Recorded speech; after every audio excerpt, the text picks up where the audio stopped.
Good day everyone! For today's video ay pa-file tayo ng asukarada. Ayan. Ayan, file lang. Okay. Lalagyan lang natin siya ng space kasi tutubo pa yan pag linuto. Ayan. Ganyan lang gagawin hanggang mapuno natin yung plancha. Okay. Ayan.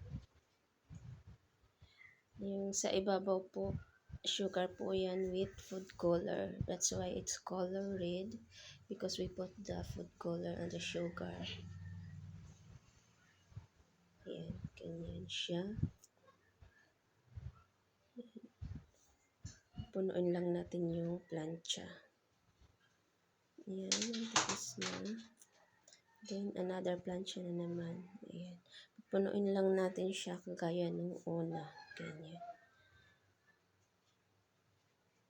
Ayan siya.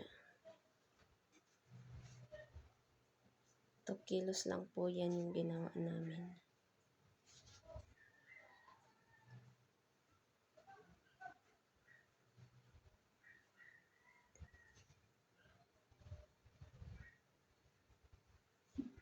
Yan, mabilis lang po yung pag-file niyan. Ganyan lang po. Paulit-ulit lang hanggang mapuno yung plancha.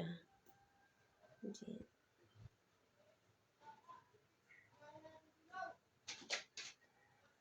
Lagyan lang natin ng space para hindi siya magdikit-dikit pag naluto. Kasi lalaki pa yan siya. Tutubo pa yan pag naluto na. Yan, ganyan siya. Then, yan.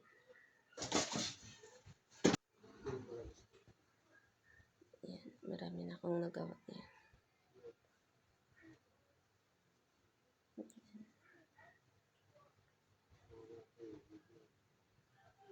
Ganyan siya kadami.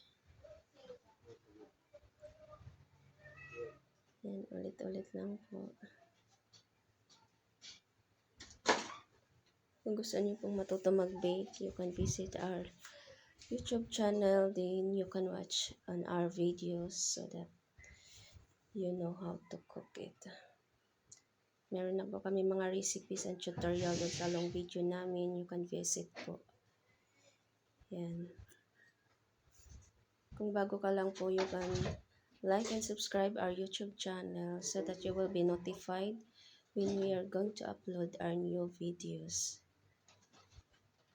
Yeah, thank you guys for watching. Hope you like our video.